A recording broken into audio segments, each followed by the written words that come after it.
This tutorial provides step-by-step instructions for the application of a thumb spica cast using 3M casting products. The thumb spica cast is a modification of the short arm cast that includes the thumb. Begin by gathering the supplies you'll need.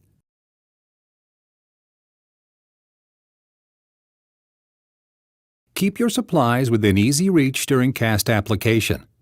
Remember to cover any clothing or surface that you want to protect from staining during the application. When finished, the cast will extend from the tip of the thumb and the distal palmar crease to 2 finger widths below where the arm bends at the elbow. This allows the patient to bend the fingers, hand, and elbow comfortably. Unless otherwise indicated, the wrist and hand should be placed in an anatomically neutral position, while the index finger and thumb should be in opposition, allowing for functional hand movements.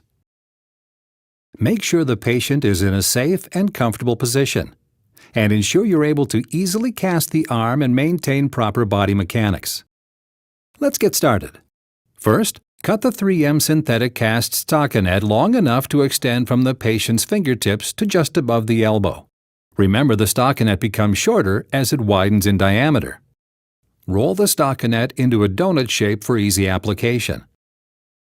Beginning at the fingertips, unroll the stockinette over the extremity.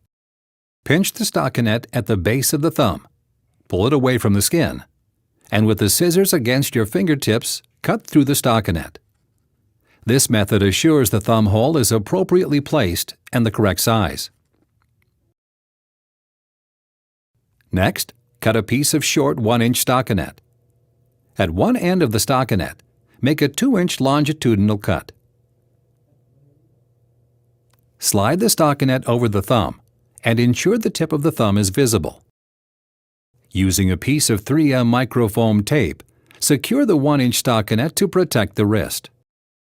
Fold the excess inch of stockinette back over the thumb to create a padded collar at the base of the thumb. This will protect the thumb after the cast is applied. Now it's time to apply the padding. Using 3M synthetic cast padding, begin the padding at the wrist, working down to the distal palmar crease. Then wrap proximally, overlapping each preceding layer by 50%. Continue wrapping, stopping 2 finger widths below the forearm crease. Inspect the padding to ensure the extremity is adequately protected. If necessary, add padding to bony parts of the hand or arm. Fold the stockinette back over the padding at the distal palmar crease. Confirm that the patient's arm is in the proper position. Wrist should be neutral, while the index finger and thumb should be in opposition, allowing for functional hand movements. It's now casting time using 3M Scotch Cast Plus casting tape.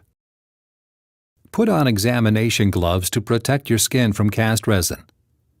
The first half of the cast will be applied without dipping the roll in water. Follow the pattern of the padding. Roll around the wrist, over the palm. Wrap the thumb twice, cutting the casting tape as you go. Then wrap the palm, working your way up the arm. At the proximal end of the cast, fold the stockinette back over the padding. Assure 2 finger widths below the forearm crease are present for proper cast placement and to not restrict patient movement. For the second layer of the cast, start by dipping the roll in water. Do not squeeze the roll if the maximum set time of 5 minutes is desired. For faster set time of 3 minutes, squeeze the roll 3 times. Then roll the casting tape over the first layer of casting taping, starting near the elbow with 2 wraps, then wrapping down the arm, and once more around the thumb and palm. This technique results in a smooth, well-laminated cast.